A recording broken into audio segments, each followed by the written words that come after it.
టెక్నాలజీతో ఉన్న అడ్వాంటేజెస్ ఏంది? డిసడ్వాంటేజెస్ ఏంటి సార్? మెయిన్ డిసడ్వాంటేజ్ చెబుతానండి. ఆల్మోస్ట్ మనుషులకు మధ్య రిలేషన్స్ కంప్లీట్ స్పాయిల్ అయిపోయినాయి. హ్మ్. ఎలా స్పాయిల్ అయిపోయినాయి అంటే గనక, ఇప్పుడు చిన్న ఎగ్జాంపుల్ చూద్దాం. మీరు ఒక మ్యారేజ్‌కెళ్ళున్నారు. మ్యారేజ్‌కెళ్తే ప్రతి ఒక్కళ్ళు మీరెళ్లి చూస్తే గనక ఫోనుల్లో ఉంటున్నారు. ఫోనుల్లో ఎందుకు ఉంటున్నారు? అంటే ఇప్పుడు నేను ఫోను చూసుకుంటూ నేను కామెంట్ చేస్తా అందరూ ఫోనుల్లో ఉంటున్నారని. I am also doing the same thing గదా! ఎందుకు జరుగుతుందంటే, ఫస్ట్ ఒక వ్యక్తి ఎదురొస్తారు పెళ్ళికెళ్ళంగానే మీ బంధువులో ఎవరో ఒకళ్ళు ఎదురొస్తారు. ఎదురుంగానే "బాగున్నారా బాబాయ్" అది ఇది అని చెప్పేసి మీరు అడుగుతారు. అడిగితే ఆయన సమాధానం చెప్పే లోపల simply he scans the surrounding space.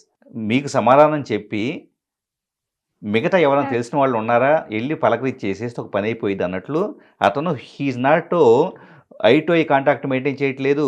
మీ వైపు తిరిగి ఇట్లాగా స్ట్రెయిట్‌గా వన్ టు వన్నో ఇంటరాక్షనో, ఎఫెక్టివ్ కమ్యూనికేషన్ స్కిల్స్ మెయింటైన్ చేయట్లేదు. సింప్లీ అతను ఇలా పక్కకు తిరిగి ఎప్పుడు ఎళ్ళిపోదాం అన్నట్టుగా బాగున్నానమ్మా అది ఇది అని చెప్పేసి అనేసి పక్కన ఎవరైనా ఉన్నారా ఎళ్లి పలకరించడం కోసం ఎళ్తున్నారు. ఇక్కడ రిలేషన్ స్ట్రెంథెన్ అవుతుందా? లేదు. అవ్వదు కదా! సో, ఇలాగా అందరూ పాసివ్‌లీ పలకరించుకుంటున్నారు. హ్మ్. ఒక 5 నిమిషాలు కూడా హార్ట్‌తో మాట్లాడుకోవట్ల. ఫైనల్లీ ఏమవుతుంది? అందరిని పలకరించుకున్న తర్వాత నెక్స్ట్ అదే పెళ్లిలో ఒక అరగంట తర్వాత వీళ్ళు ఎదురు పడ్డాక ఫేస్ మీద స్మైల్ కూడా రాదు. అవునవును. సెకండ్ ఇన్‌స్టెన్స్ స్మైల్ కూడా రాదు. ఇప్పుడు ఎవ్వరు నన్ను పట్టించుకునే వాళ్ళు లేరని చెప్పేసని ఎవరో ఏం చేస్తారు? ఫోన్ మళ్ళీ కొట్టుకుంటారు. ఫోను. సో, వాక్యూమ్‌ని ఫిల్ చేసుకోవటం కోసం ఫోన్ యూజ్ చేస్తూ ఉన్నారు. వాక్యూమ్ ఎందుకొస్తుంది?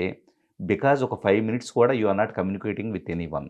5 నిమిషాలు అంతకుముందు ఏం చేసుండేవాళ్ళంటే, ఆహా! ఫలానా ఊళ్ళో ఉన్నారా? ఆ ఊరికి నేను అప్పట్లో చిన్నప్పుడు వచ్చున్నానండి. అక్కడ ఫలానా ఆయన ఉండేవాళ్ళు గదా! సో, వాళ్ళు మీకేమైనా బంధువులా?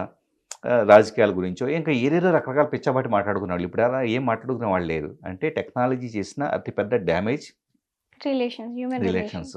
రెండో డ్యామేజ్ ఏంటంటే బ్రెయిన్. బ్రెయిన్ కంప్లీట్ ఈరోజు మనుషులు ఆలోచనా శక్తి లేకుండా తయారై ఉన్నారు. సో, న్యూరోప్లాస్టిసిటీ అంటాం. ఆ! బ్రెయిన్‌లో న్యూరాలజీలో వచ్చి న్యూరోప్లాస్టిసిటీ అంటే నేను కొంతమందిని చూస్తూ ఉంటా. యూఎస్‌లో 80, 90 ఇయర్స్ ఏజ్‌లో కూడా జస్ట్ నోట్‌బుక్కు, పెన్ను తీసుకెళ్ళేసి క్లాసెస్‌కి అటెండ్ అయ్యేసి అక్కడ కూర్చొని వాళ్ళు చెప్పేవంతా నోట్స్ రాసుకుంటూ ఉంటారు. యుడెమీలో నేను ఎవ్రీ 3 మంత్స్ ఏదో హ్మ్. కోర్స్ చేస్తా ఉంటాను నేను కూడా. ఓకే. అలా చేసే వాటిలో రికార్డెడ్ అయ్యి ఉంటాయి కదా! వాటిలో చూస్తే అక్కడ పెద్దాళ్ళొచ్చి 80, 90 ఇయర్స్ ఉన్నవాళ్ళు నోట్ చేసుకుంటా ఉంటారు. అంటే బ్రెయిన్‌లో ఏదైతే మనం రిపీటెడ్‌గా నేర్చుకుంటూ ఉంటాం. పజిల్స్ గాని, నేర్చుకోవటం గాని, సబ్జెక్ట్ మాట్లాడటం గాని చేస్తూ ఉంటామో, అప్పుడు న్యూరల్ నెట్వర్క్ స్ట్రెంథెన్ అయ్యేసి కొత్త న్యూరాన్స్ పుట్టుకొస్తాయి. లేకపోతే ఏమవుతుందంటే, న్యూరాన్స్ చచ్చుబడిపోయి అల్జీమర్స్, మతిమరుపు ఇయన్నీ ప్రాబ్లమ్స్ ఉన్నాయి గదా! ఆ హెల్త్ ఇష్యూస్ ఎందుకొస్తున్నాయి అంటే గనక, you are not utilising your హ్మ్.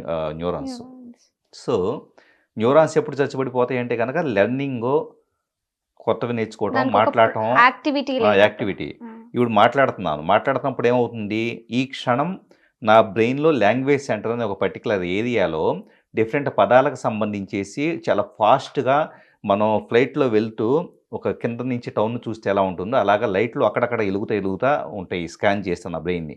అంటే నంబర్ ఆఫ్ వర్డ్స్ రకరకాల ప్లేసెస్ దగ్గర నుంచేసి తీసుకొచ్చేసి వాటిని మళ్ళా కైనెటిక్ ఎనర్జీ ద్వారా నా థ్రోట్‌కి ఇచ్చేసి ఎక్స్‌ప్రెస్ చేస్తుంది.